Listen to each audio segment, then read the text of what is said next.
Good morning and welcome to Onward Lebanon. I'm Isaac Sievers, Superintendent of Lebanon City Schools, and I'm excited to join you this month for our discussion about Onward Lebanon and Lebanon City Schools, our people, our programs, what makes this place a special place.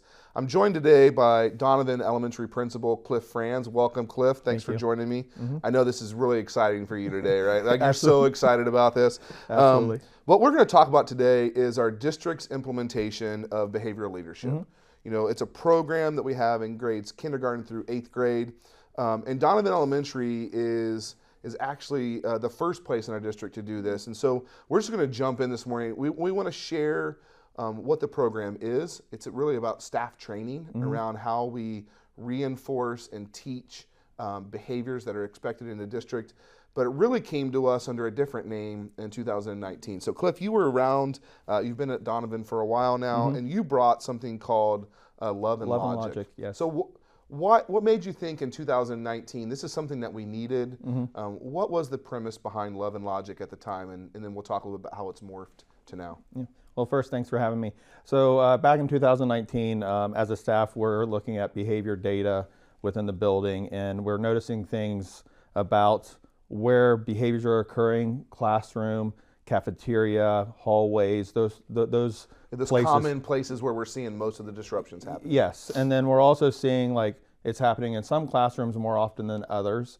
And then we're also seeing like the language of what's happening. Like there wasn't a common language when it comes to discipline and behaviors within the building. So talking with the team at Donovan, we're like, we need to do something so we have some commonality. And also we want our students to be doing better in these things. So we're focusing, instead of on behaviors, we're being able to focus in on the academics. Yeah. So after a few conversations, I reached out to Mark Grayler at the time, and he recommended Love and Logic. So moving forward from there, contacted Scott Irvin with Irvin Education Consulting, and he was like, hey, I know exactly what we can do at Donovan to both support your staff, but then in turn support the students. Yeah, so I think it's one of those things that, just to make our viewers aware of this, you know, there was a book originally called Parenting with Love and Logic, and then Teaching with Love and Logic was the spinoff of that. And so the idea, really, this came out of parenting principles. Correct. And that's one of the things we're hoping to be as a partner with our parents and our community.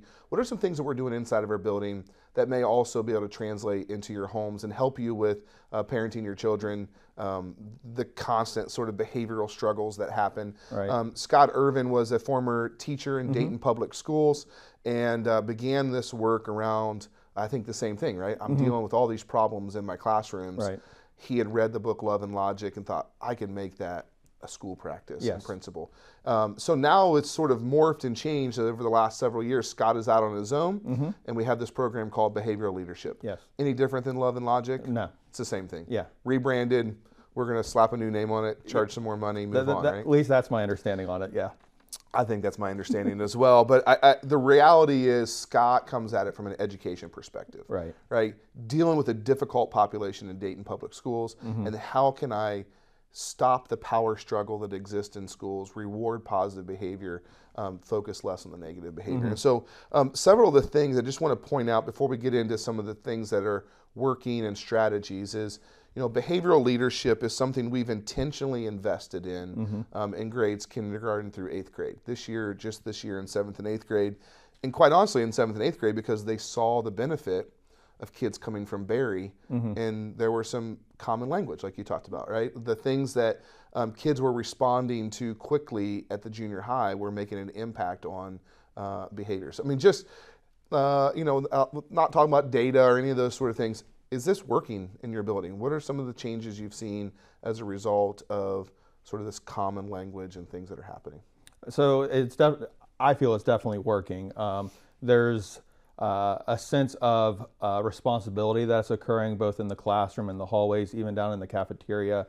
Like you're seeing students take ownership of the way the classrooms run or the way the cafeterias run in terms of especially the cleanup part of the cafeteria. Hallways, like the noise level in the hallways is basically silent. Like Yeah. we really focus in on instructional hallways because there's learning going on in the classrooms while others are going to specials or to lunch or to recess. Yeah, I think that instructional hallways is something that Mr. Grayler and I were talking about in preparation for today. Like, there's sort of the announcement, right? You come in the morning, kids are excited to be there, they're going to their classrooms, they're getting everything. And then there's this idea of like, school has started, we now have instructional hallways. Yeah. And the idea of that is, we're going to treat hallways in common spaces and buildings like we treat academic spaces. Right. There is learning that's happening elsewhere. We don't want to be a disruption. It's really one of those main tenets of behavioral leadership is like, I can behave how I want to behave as long as it doesn't impact other people, right? Obviously within some framework there, right? Right. Like, and there are a lot of things that impact other people, but that one of those main tenets of behavioral leadership is we're going to give people choices. But once those choices begin to impact other people, right, that's when we have to intervene. And so trying to teach kids that they have choices, right? They have freedom, but those things need to make sure that we can work together and not impact other people. So what is behavioral leadership? And I just want to, this will be a portion of the program today. It's a little bit more kind of content heavy, but we've chosen to be intentional about teaching positive behaviors, right? Think back to, 5-6 years ago in your building, or when we were in school, right? Teachers, administrators were constantly correcting negative behaviors, right? But we weren't intentional about teaching the positive behaviors always. And so this is much more of a focus on building healthy relationships, creating safe and inclusive learning environments, and making sure that we're going to teach the expectations and then reinforce positively those expectations. We want students to learn that they're only getting attention from adults from positive behaviors, right? Like this power struggle that exists in schools where we start addressing the negative behaviors. Sometimes, a lot of times, students are acting negatively to gain attention, right? I'm going to act out so they'll pay attention to me. And by reinforcing and drawing adult attention to positive behaviors, that child that now wants attention realizes that they need to behave in an appropriate way if they want the teacher to acknowledge them. Right. It's hard, Yeah. right? I Oh, mean, it's absolutely. not this. None of this is easy, is it? No. Right. I think about my own parenting, right? I immediately Right. go to parenting on this and think about like, man, that's not easy Yeah. to do. And the other thing is that we want to be able to share control, right? Responsibility, control with students. One of the things I didn't talk about ahead of time, but you mentioned this, is like they have some buy-in and some control. Talk to me a little bit about their classroom names or what they do in terms of beginning of the school year, class names, rules, things like that. Yeah. So it starts from day one. There's a lot of discussion about what would make this classroom be successful, like learning, getting along with others. So as a group, they come up with, when I say a group, like the classes come up with the students leading it, with the teacher kind of directing them in a direction of like, what are we going to do this year that's going to make us all successful? And they come up with like some class rules and expectation. And you had shared it earlier about you can do anything you want as long as it doesn't cause a problem for yourself or others. And that's really the big thing we want students to realize. Like, you can do things that you want, but it can't have a negative impact on others. Yeah, we want kids to have choice, right? Like choice, responsibility, build some responsibility and know what that looks like. Yeah. Yeah, and so that's even coming down to like little simple things, like if you're asking a student to complete an assignment, you can say, hey, you can get started on this now, or you can get started in 5 seconds. You can complete this with a blue pen or a red pen or a green pen. Giving them choice is like, I know I have to do this, but at least I have a choice in how I'm going to complete it. Yeah, and then one thing I noticed about that, and we'll talk about this in a few minutes, I think, but one of the things I noticed about this is we didn't give them the choice to not do the assignment. Right. Right? We give them the choice on how to do the assignment, right? Right. You can go put that in the trash can. You can either walk or you can skip. Yeah. Right? Or whatever. Yeah. I've heard some of those things, I think that's really playful Right. and silly, but also it kind of diffuses the situation. Absolutely. Kids kind of chuckle about it. Right. Somebody's going to skip across the room eventually, right? Yeah. So we have some core beliefs about behavior that really come out in Scott Irvin's work, that really come out in this behavioral leadership. One of those things is all children are able to learn, both academically and behaviorally, right?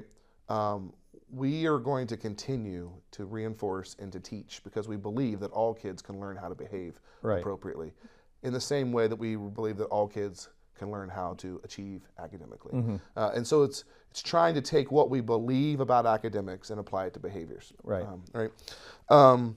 Children are always learning as well, right? I mean, we want to encourage lifelong learners. We also want to encourage that classroom's not the only place to learn. So we did some common areas training. You talked about behavior on recess, hallways, cafeterias. Those where a lot of the free time and unstructured play happens, but also discipline happens, right? And so we're working with them. We're working with students to understand what the expectations are in those spaces. You've talked a little bit about that in terms of how they go about their things. Cafeteria. I remember the big red, yellow, and green light in the cafeteria, right?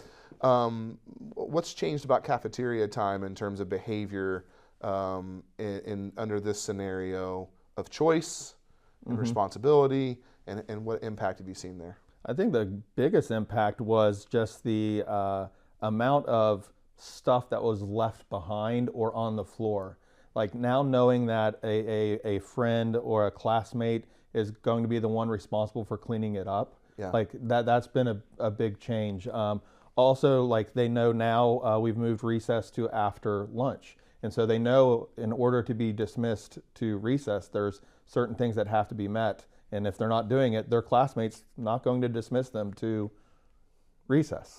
And so there's like, all right, I know I have to do this in order to go outside and have instead of going outside and playing first and getting all wound up and coming back in, right? Like how we structure our day is different as a result of this as well, right? This isn't just how we talk to kids.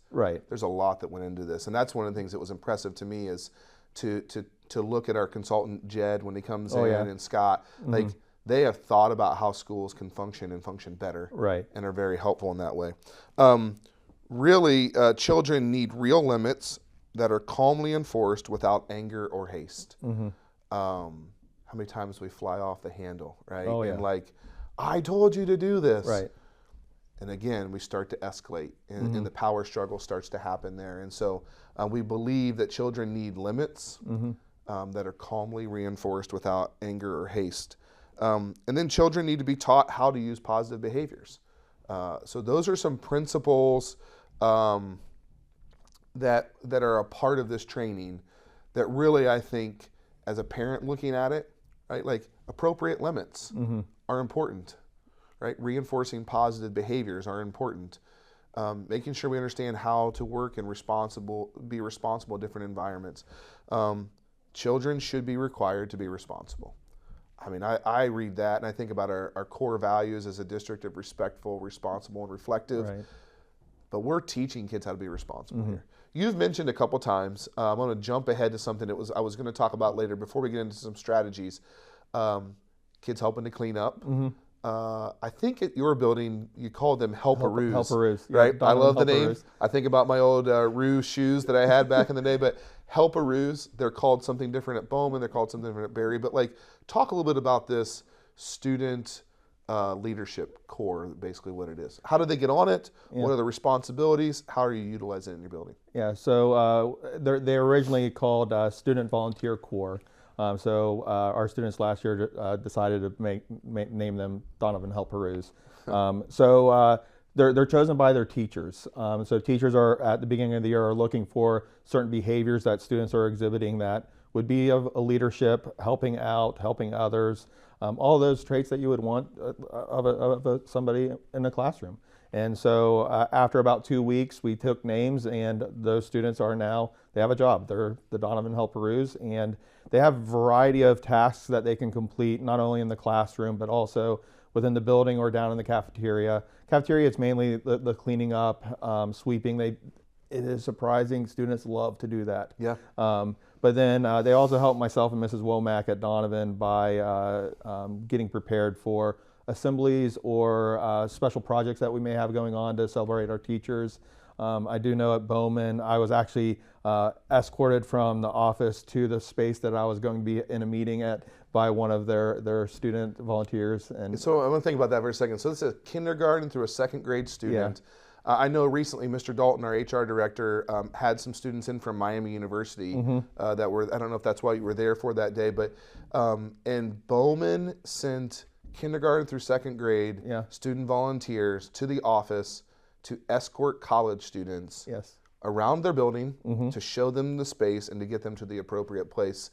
And I think it's a beautiful example of students can be responsible. Right. And there's an empowerment that happens with that, right? Like giving them a task to do. Sometimes it was cleanup. Other times it's going to be like, you're going to be the ambassador for Bowman Primary or for Donovan Elementary.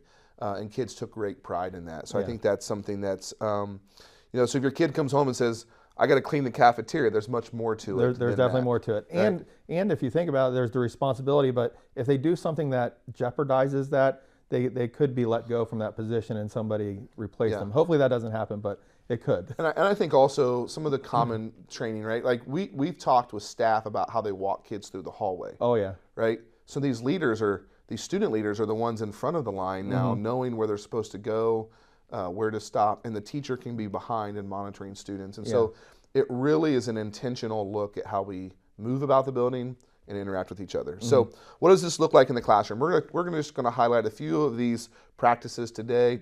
And I do want to tell you this and our viewers, we're going to follow this up with several different podcasts where we bring in teachers that are implementing this, some of the coaches for behavioral leadership. Just tell me about this strategy, right? What's the premise behind it? What are some success stories? And then also, what we want to do is to give the tools to parents and say, utilize this at home, right? We think this may be helpful for you at your house. And so we're actually going to intentionally talk to parents, teachers who are parents, and say, how have you used this with your kids, right? Does it work as a parent? I think it does. Oh, it does. It does work as a parent, right? You've got high school and college age kids. Have you noticed some of the things they're doing? Right? And so it does work. In my own children, I've done some things. It's amazing to see my own kids when I positively reinforce one of their siblings for doing something, like instinctively they get up off the couch and do what they were told to do as well, without the power struggle. So what does this look like in the classroom? We're going to highlight some of the strategies. I think there were originally 9 strategies when this came out of Love and Logic. And we're not going to talk about all 9. We're going to talk about 3 or 4 of these today. One of the things I want to make sure I say before we get started with some of the strategies is keep in mind, we have to try to keep in mind this as well, but as parents, we're teaching behaviors like we teach content. That's the goal of this, right? Teach behaviors like we teach content. So I was a math teacher, right? Kids get math problems wrong all the time. I teach them, they mess them up. I teach them, they mess them up. The goal in this was I keep reteaching until they figure it out. I didn't scold them for missing a math assignment or a problem. I didn't tell them how bad their performance or behavior was. We retaught. So we put that mentality in place here. We're going to reteach behaviors just like we reteach content. Right? So that's one of the things I want to say here is when we talk about being intentional about teaching positive behaviors, it's not one time. It's constantly. We see a kid running in the hallway. We know that's not the expectation. We're going to reteach. And we practice. And we practice a lot. And we practice a lot, right? And we're going to ask them, instead of yelling at them to walk in the hallways, how about you go back to the corner over there and let's practice walking, right? We even have bus seats in our office that students can sit in to practice sitting on the bus correctly. I mean, that's fantastic, right? Like, I think about that. Like, I didn't realize we had bus seats lying around. Like, buses are a place where behaviors issues happen. So how we're going to consistently reteach. So the first one I want to talk about is, and I'm going to say this out loud. This is as simple as saying something like, Cliff, I noticed that you were on time today for this discussion and prepared to be here. Right? Strategic noticing is that strategy. So can you talk to me a little bit about what strategic noticing is? Thoughts on its effectiveness and implementation and what's happening? Yeah, so when it comes to strategic noticing, everything's factual, non-judgmental. It's based on facts. So like you just shared, I was here on time. Or you as you're greeting a student, it could be like, hey, I noticed you're in red today. Just really, really simple, factual noticing. And I think that's probably the word that is used the most around Donovan or probably Barry, Bowman, and even now the junior high is, I notice. I notice. I notice. And strategically saying I notice. Not Yeah. like I see Right. or things like the word notice is the trigger, right, of noticing somebody doing the right thing. Right. And it goes back to this, like, we're going to reinforce positive behaviors, right? And so it is the word that I recognize the most as I sit in classrooms. And I don't want to put you on the spot. Like Jed and Mr. Irvin, they would say, like, how many times should we notice? Right? It's a lot. Oh, it throughout the day, it'd probably be up to the thousands, but like within a 30-minute period, it's right around 100. Like it's a lot of noticing that you should be doing with your students. Yeah, and so all of the interaction that's happening, and what we're going to see in a moment, our viewers are going to have the chance to kind of look into several classrooms that we have where we've recorded teachers implementing these practices for their peers to be able to see. You're going to notice, right? You're going to notice that that teachers are regularly using this. And I think the key here is it's non-judgmental. It's factual, and it is not accompanied by praise. Right. Cliff, I noticed that you were here on time today, and that makes you one of the best administrators we have. It's not what I said to you, right? Like, I was not praising your behavior. I just noticed that you made it here before I did, right? And so I think that's the key here. And one of the things I want to say is I think our junior high was trained on this year, staff. And a junior high staff member commented me, a couple weeks afterwards. We were sitting and talking. He's like, I really like this. I've already begun using it with the sports teams that I coach. I've begun using it at my house. And my daughter said to me, Dad, you're starting to sound like my teachers. Oh, that's good. Right? So that marriage of like home and work. And so it's not sarcastic. Right. It's not negative. It's just strategically noticing things that are happening in your classroom. So we have a couple of videos of strategic noticing that we'd like for you to look at and see what's happening inside of our classrooms. I noticed that Levi is sitting on the carpet in the performance position. I noticed Mr. Luke's waiting patiently. Miss, to your seat if you do it quietly. I noticed Jordan's in the performance position, right? I noticed that Paige has a pencil out and ready to go, right? So I noticed that too. Team cap on the board. Yeah, I noticed Gigi's eyes are on the board. So I noticed JJ has her dry erase marker and has the lid on it still. I noticed that Henry's lid is on his marker. I noticed Crew is ready for the warm-up. I noticed that Jacob's eyes are on me. I noticed Hudson has grabbed his marker. I noticed that students are pausing to think before they write. I noticed Joey is making a diagram. I noticed David's giving me a thumbs up showing me he's finished. I noticed Liam is using capital letters at the beginning of his. I noticed Shannon is thinking. Okay, in those clips, the teachers were giving factual statements without judgment. And that's really the key with strategic noticing, right?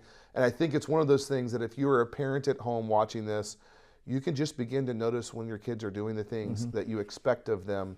And I would encourage you to just see the impact, right? First of all, they're going to say, you sound just like my teacher, Right. right? And that's a good connection. And second of all, it does work as a parent who's utilized it in my own home. The next thing is ESPN greetings or goodbyes.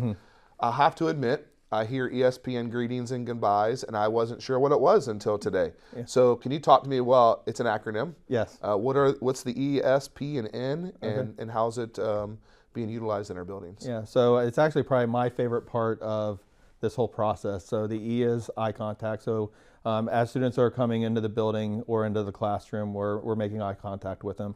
We're smiling. Like that's pretty like welcoming, the smile. The P is you're going to make some sort of physical touch. So we're doing handshakes, high fives, something. And if appropriate, I guess it would be a hug too, like especially down at Bowman. And then the N is the name. And so who doesn't want to be called by their name or even a nickname? So that's the acronym. So eye contact, smile, the physical touch, and the name. Being noticed. I know the last one was about strategic noticing, but being noticed is one of those basic human instincts, right? When I was coaching youth sports with my own children, And also one of the things I've shared with youth coaches, I think the single most important thing that I learned was to use kids' names, right? It's important to them that you notice them, that you know them, and this is sometimes unique, right? You'll see it, that kid knowing, the teacher knowing what the kid wanted in terms of the physical touches. Are they a fist bump? Are they a high five? What are they? And I think just the warm welcome that they get, right? And well, it's that moment where you're letting that student know that they're the most important thing that's going on with you at that moment. Yeah. And you also know their name, and you could probably even put in a little bit of like, hey, I noticed you wear a lot of Bengals stuff. Like, are you a big Bengals fan, or whatever? You can fill in the blank there, but it's like that first opportunity to start building that relationship with the students. Relationships are important, right? Especially if we're going to be asking them to do hard things. Right, and we ask kids to do hard things a lot with its learning or behaviors, and relationships are key in that. I love that was one of your favorite things of the strategies, because I think it speaks to the purpose of this, right? The purpose of this program is we're not trying to teach kids certain things, right? We're just trying to make kids feel welcome, right? Safe and included in our space, and to give them some ownership of those things. The next one we've talked a little bit about already, but there's a name to what you shared earlier about red pen or blue pen. Preventative choices. So what's preventative choices?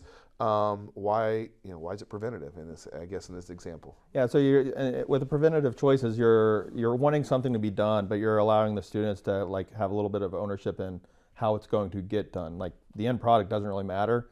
The end product does matter, but how they get to that point really doesn't. So could they be doing it by themselves or with a partner? Let them have that choice.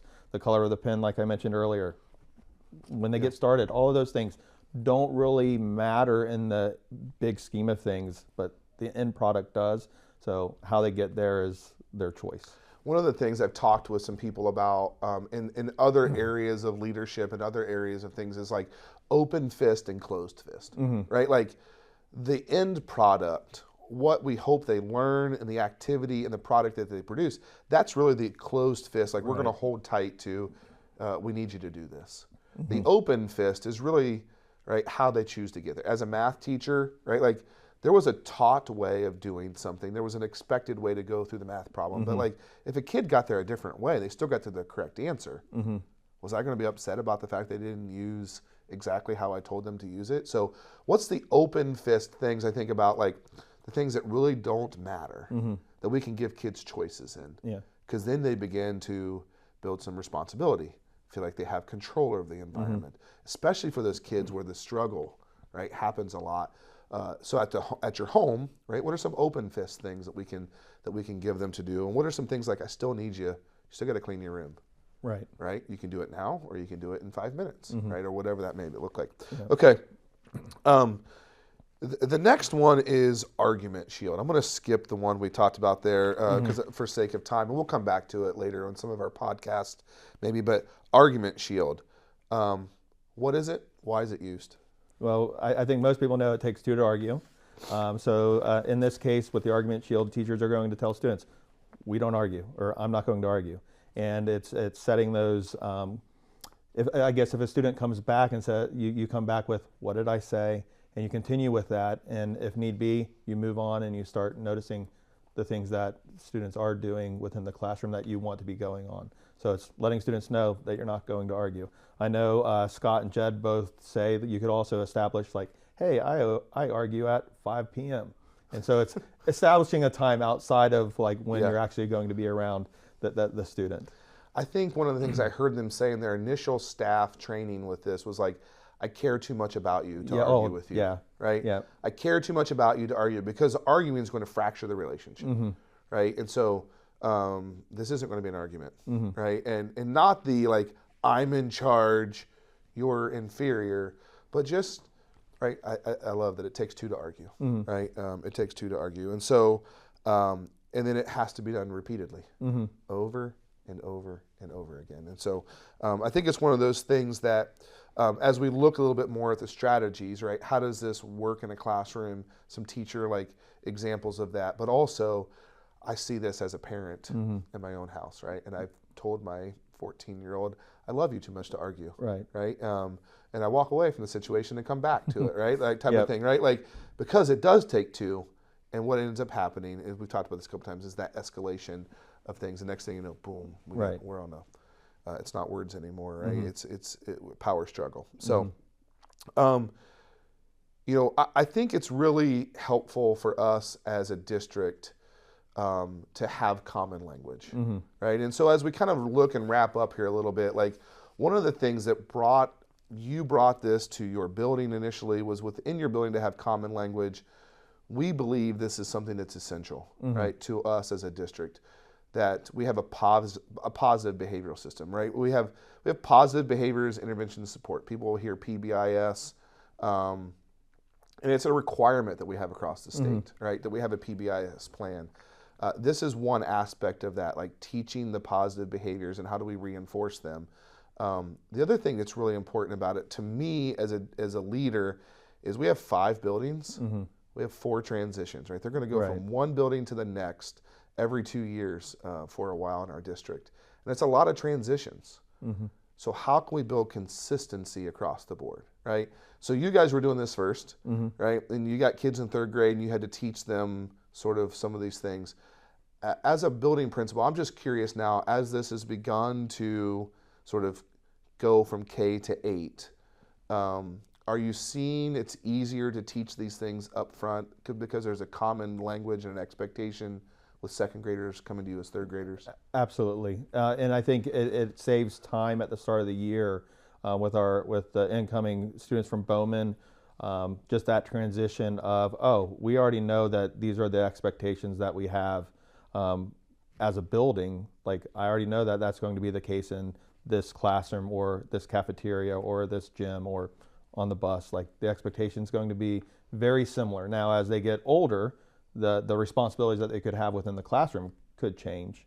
And so it is definitely, I believe, saving time. And Scott will say that by doing these things and really hitting it hard at the beginning of the year, you're going to save so much academic time later on because you're not going to be focusing in on behaviors.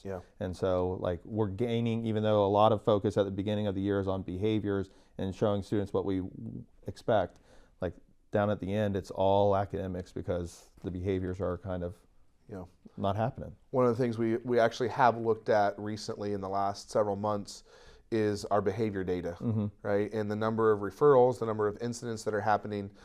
This is not solving all of our problems, right? This is not solving all behaviors. But what we are seeing is a decrease in discipline referrals to the office, particularly at Berry and the junior high. And the reality is the junior high, I think, is reaping the benefit of what's happened in kindergarten through 6th grade previously, because 7th grade kids are coming into the building with a common level of expectation and understanding. And they're, like Mr. Brunk was saying, it's like, I just tried it one day and I held up like 2 fingers in the cafeteria or whatever the signal was that they used at Berry to sort of get the attention. He said, and kids responded, and I didn't have to get on the microphone. I didn't have to, raise my voice. They began to lower the level in the room. And he's like, that was one of the moments I became a believer of, this is really important to have this common language and to carry it out. So the purpose of today, in conclusion, is really just to introduce to our community, to our parents, what is behavioral leadership, right? It really is not a curriculum for kids. It's about a training for staff and how we show respect, give control, give choice to kids, and begin to build that. I'm really excited for, in the next month, to have those follow-up podcasts to talk about what are the strategies that are looking, what does it look like from a practicing teacher in the building? It's one thing for me to pop into a classroom and notice it and to see it. It's another thing for somebody to say, like, man, this has really changed how I do my job every day. And then also I'm excited because I want to be able to partner with families. I want to be able to say, here are some things we're doing in our buildings, and we think this could impact you in your homes as well, right? Some of these strategies, these strategies started as parenting strategies, and they were transformed into school strategies.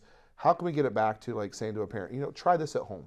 What does it look like? And so I'm really excited about those podcasts. I want to encourage our community to go out to wherever you download your podcasts and listen to them, to like and subscribe to Onward Lebanon, our podcast channel. We have some great information on there about mental health in a series that we've recently completed. We're going to have a series here about behavioral leadership and what does it look like in our classrooms, but also what are some strategies that you can utilize in your home.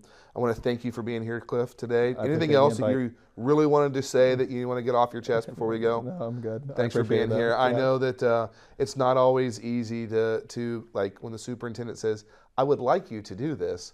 It feels more like you're going to show up and do it. Yeah. So thanks for being here. Thanks for caring enough about what's happening in our buildings to seek out something like this back in 2018, 2019, because I think it really is helping set up our district to have common language around behavior, to build some continuity and some momentum around what that looks like. I'm excited for this program. Again, we've invested heavily as a district into this implementation, the ongoing coaching, and I'm hoping that you're seeing an impact in your students when they come home. Just try noticing one time this afternoon after you watch this and see what happens when you do that. Thank you for joining us this month for Onward Lebanon. I'm Isaac Seavers, Superintendent of Lebanon City Schools. I hope you have a great day, and Onward Lebanon.